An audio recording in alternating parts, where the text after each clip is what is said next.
Hey guys, Mr. Maven here with another gameplay. This gameplay I'm using the AK-12 with the long barrel.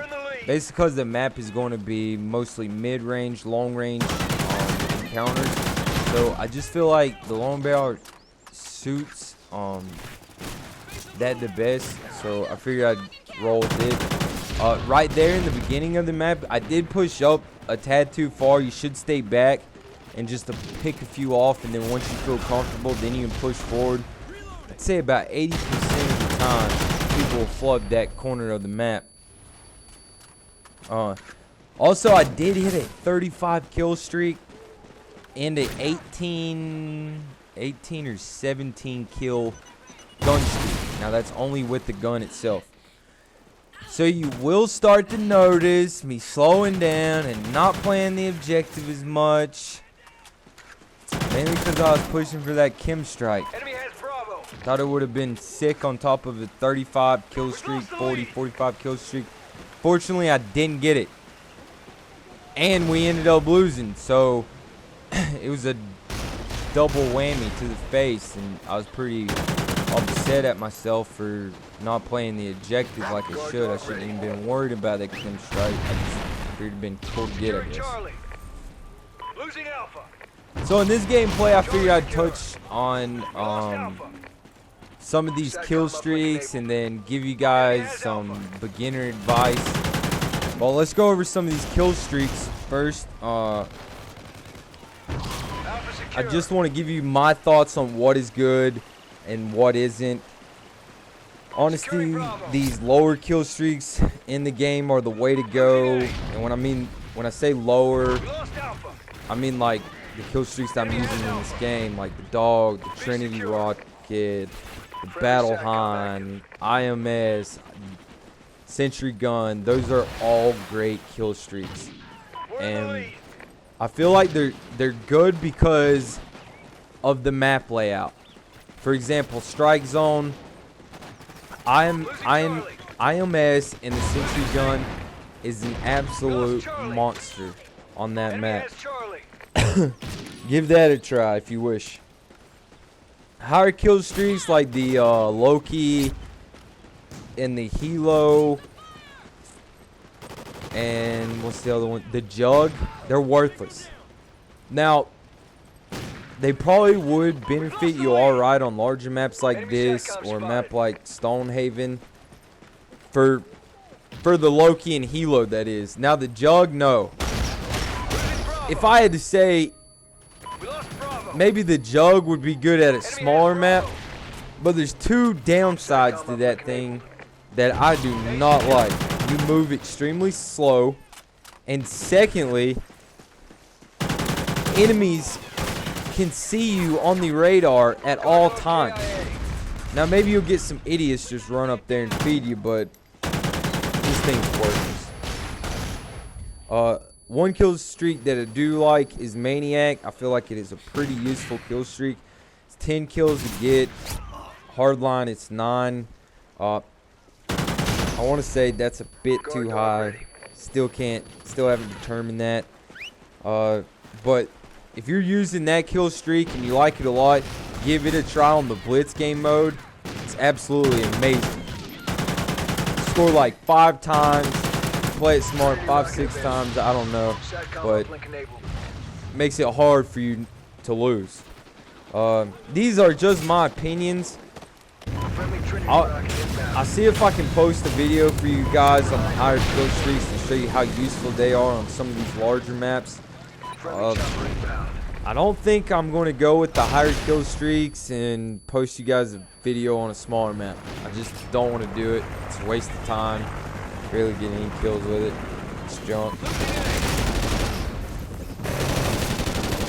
So let's cover the perks that I'm using. I'm using Ready Up, Quickdraw, Stalker, Focus, and Hardline.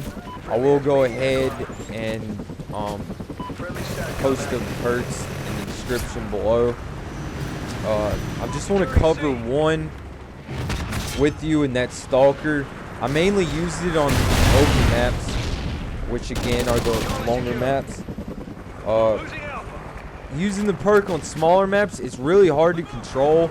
I still haven't got used to it, but I'll catch myself like slamming up against walls, like in the middle of a gunfight, and it just completely throws me off and I die from it. So I don't know. I practice makes perfect, guys. So I'm still practicing myself. But overall, this is a pretty good setup. Give it a try. Share your thoughts. Leave me some comments below what you think about it. It'd be pretty cool. Now let's go over the tips. You will notice in the majority of all my gameplays, I will aim down sights around every corner. Why? Why do I do this? Well, the weapon damage in this game is extremely powerful, and a lot of people have complained about this. So I figured, hey, if I have my aim up 90% of the time, I am going to have the upper hand on all of my opponents. Now, you could argue with me right here and say, well, Mr. Maven, why in the heck are you using the radio perk? Well, if they do catch me with my pants down, or better yet, my gun down, then I want to be able to get my weapon up as fast as possible. I do run ready up and quick draw on almost every class. It's a great combination. If you guys haven't tried it, it's a definite must. I also mentioned in my previous videos how amazing dead silence and amplifier work together. If you haven't seen it, check that video out. Those are two awesome perks combined. Alright, second tip. If you're having problems seeing any enemies on any map, adjust your brightness, guys. This map right here, I had the worst time seeing people. I mean, they were like blending into trees and stones, and I'm like, what the heck is going on? For the longest time, I didn't like the map. So I told myself, I was like, if I think a tree is an enemy, I'm putting a half a clip in it. Now that's another thing. If you think that an enemy might be like hiding next to a tree or blending in with it and you're not sure if it's any, do not hesitate. Fire half a clip into that tree and then find out if it was an enemy or not. Do not wait around and let them fire first, because 90% of the time you're going to die. Little tip.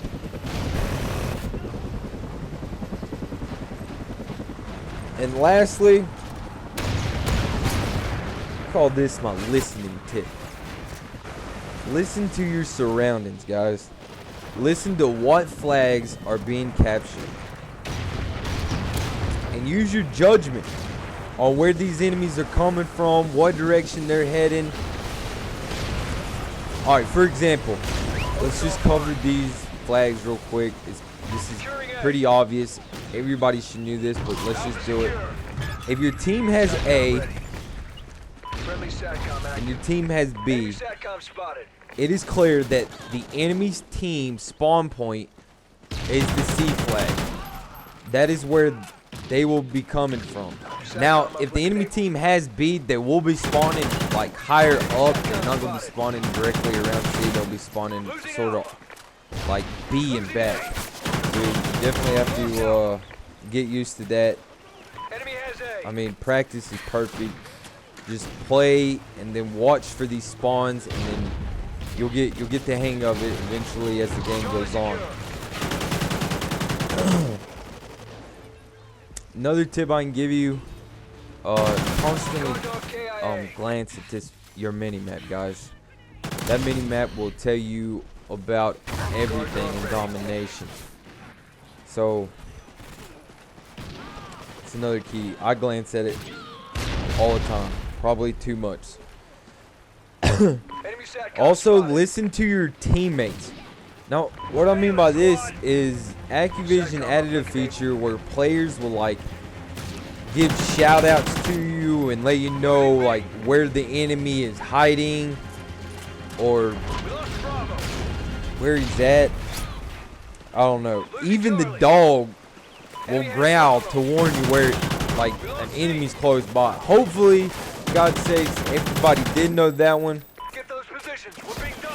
I understand these are all beginner tips, but for the players that are new or new to domination, I just figured I would throw these out here to maybe give you a little advice, little tips to help your gameplay.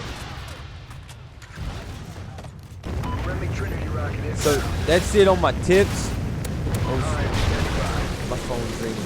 Can't get it. So that's it on the tips. I hope this helps.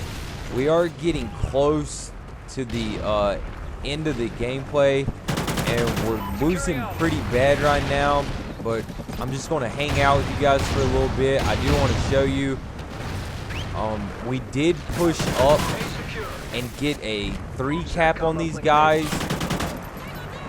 I think, don't hold me to this, I think it was like at 199.